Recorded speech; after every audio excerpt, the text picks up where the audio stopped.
Ողջույն բոլորին, այս տեսանյութում հունվարի 21-ի լուսնային օրացույցն է։ Լուսինը կլինի 4 օրեկան, սկսվում է ժամը 10:52-ից մինչև հունվարի 22-ը ժամը 10:59 րոպեն։ Այսօր լուսինը կանգնած դիրք ունի առավոտյան ժամը 06:16 րոպեից մինչև 10:49 րոպեն։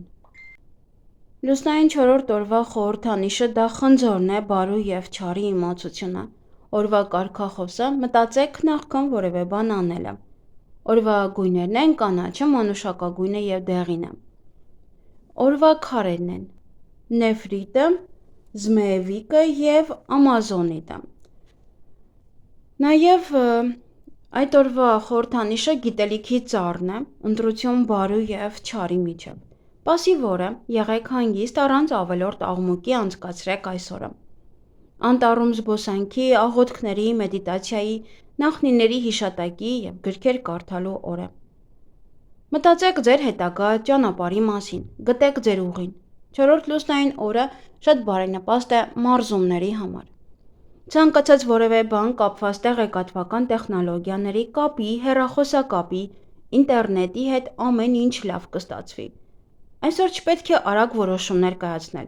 Ավելի լավ է ամեն ինչի շուրջ 10 անգամ մտածել և միայն դրանից հետո որոշում կայացնել։ Կոլեկտիվ աշխատանք խորհուրդ չի տրվում, ծառեր չի կարելի կտրել։ Այսօր նաև կարող եք տեսնել մարգարեական երազներ անգամ։ Կարող են ձեր մահացած նախնիները կան ձեր երազին։ Դա բացատրություն ունի։ Այս լուսնային օրը ռոմանտիկ ժամադրության համար հարմար չէ, հատկապես եթե դրանից շատ բան եք սպասում և մեծ հույսեր եք կապում։ Եթե ունեք ավելորդ կուտակված խնդիրներ, ապա ավելի լավ է դիմեք մասնագետի օգնությանը, եթե իհարկե ձեզ շփոթված և անօգնական եք զգում։ Լուսնային 4-րդ օրը ավանդաբար կապված է ընտանիքի շարունակության հետ, և այս օրվա բեղմնավորված երեխայի միջոցով նախնիներից մեկը կվերադառնա ընտանիք։ Լուսնային 4-րդ օրը բեղմնավորված երեխան լինում է քնքուշ, բոլորին սիրող, հաճախ իրենք լինում են ընտանիքի ֆավորիտները և շրջապատված են լինում բոլորի սիրով։ Այդ իսկ պատճառով երեխան կարող է ծուլ դառնալ, դրա համար հարկավոր է զգույշ լինել դաստիարակության հարցում, որպեսզի չփչացնեք իրեն։ 4-րդ լուսնային օրը ծնված երեխան կարող է մեծանալ շատ էգոիստ։ Ծնողներից ոմանք կվերսկսեն հոգեբանական գրքեր կարդալ, որպեսզի կարողանան վերահսկել իրենց երեխային և ճիշտ ուղու վրա ուղղորդեն։ Այս օրը ծնված մարդկանց մեջ կա որևէ առեղծված, որն իրենք բացահայտում են իրենց ամբողջ կյանքի ընթացքում։ Նրանք իրենց լիովին չեն ճանաչում։ 4-րդ լուսնային օրը փայտի հետ ցանկացած աշխատանք հաջող կլինի, ինչ էլ որ անեն դրա հետ՝ սղոցում, կտրում, հղկում, այրում, ծառերի հատումն անթույլատրելի է, լավ ժամանակ է տունը մաքրելու համար։ Այս ժամանակահատվածում ծառերի էտում խորհուրդ չի տրվում, քանի որ կարող եք վիրավորել։ Նույնիսկ ծաղիկներ հավաքելը, հատկապես արմատով, անհնարին կլինի։ 4-րդ լուսնային օրը հարմար է փայտամշակման հետ կապված շինարարական աշխատանքների համար։ Հյուսնագործներ, ատաղձագործներ, փայտի փորագրիչներ, բաց մի թողեք ձեր հնարավորությունը։ Այսօրը դուք կարող եք կառուցել նավեր և ջրաղացներ։ Առողջություն։ Ալկոհոլ չի թույլատրվում, զգույշ եղեք, որ անգինայով չհիվանդանաք։ Եթե այնուամենայնիվ վարակվել եք լուսնային 4-րդ օրը, ապա պետք է անհապաղ դիմել բժշկի և վերացնել պատճառը։ Եթե չեք ցանկանում անհարմարություն զգալ, չեք ուզում կարոտի և տխրության զգացում ունենալ, վախի զգացում մտերիմների և երեխաների համար, չեք ուզում, որ իմունիտետը նվազի և կոկորդի ցավ առաջացնի, ուրեմն վարսավիրանոց մի գնացեք։ Մի կտրեք ձեր մազերը լուսնային 4-րդ օրը։ Միայն կարելի է երեխաների մազերը կտրել, հարդարել իրենց համար բարենպաստ է։ Մազերի ներկում։ Թեկուզ արմատները ներկելով դուք կփոխեք ձեր կյանքը, կկայունանա ֆինանսական վիճակը և կարիերան։ Ամբողջությամբ մազերի երանգը չարժե փոխել, պետք է ներկեք այն երանգը, որն այս պահին ձեր մազերի վրա է, պարզապես թարմացրեք այն, կամ ներկեք միայն արմատները։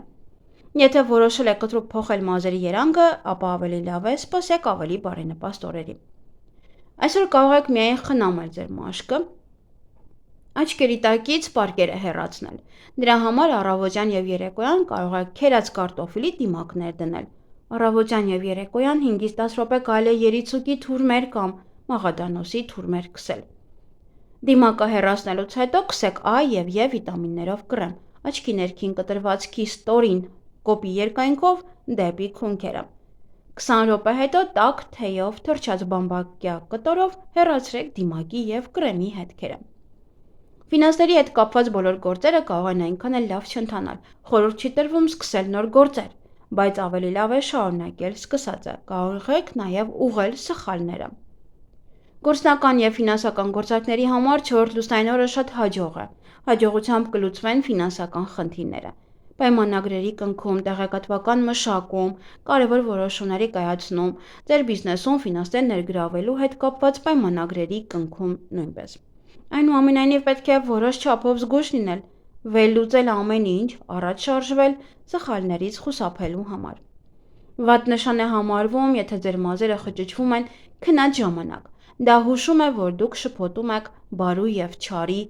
հասկացությունները, երբեմն սպիտակը սևի փոխարեն, այնուհետև սևը սպիտակի փոխարեն։ Բույսերի և հողի հետ ցանկացած աշխատանք բարենպաստ է։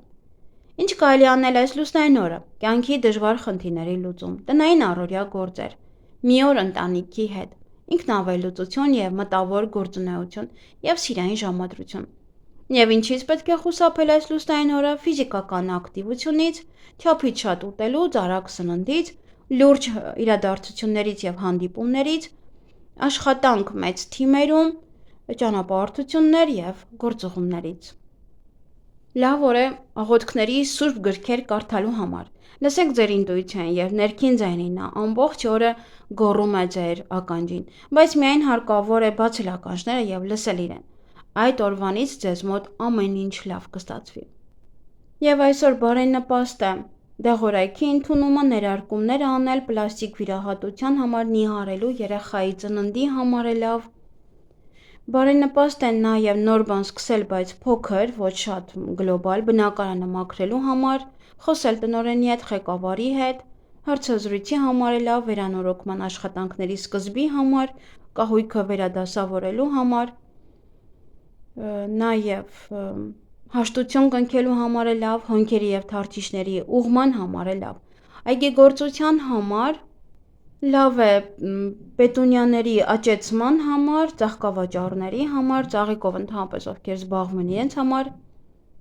պղպեղը հավաքելու համար, մարինացնել կաղամբը, լոլիկ հավաքել լոլիկի տնկում, կարտոֆիլի բերքահավաք, վարունգի տնկում, խնձոր քաղելու համար, նաև բանջարեղենի պատրաստում, հատումներ կարող եք, բայց ծառը մի կտրեք, երբ պլանավորել եք տեղափոխություն, դա է շատ լավ, սոխ հավաքել, սխտոր տնկել, այսքանն է բարենպաստ։ Հունվարի 21-ին լուսինը անցնում է ձկներ նշան, ոտնաթաթերը, մատները, հիպոֆիզը, էպիֆիզը, էնդորֆինը և մելատոնինը այս օրգանները բավականին զգայուն են, դրանց նկատմամբ լրացուցիչ խնամք ցուցաբերեք, իսկ աճող լուսնի ժամանակ վիրահատություններ բացարձակ չի թույլատրվում։ Այսքանը սիրելիներս, ձեզ հաճելի օր եմ մաղթում։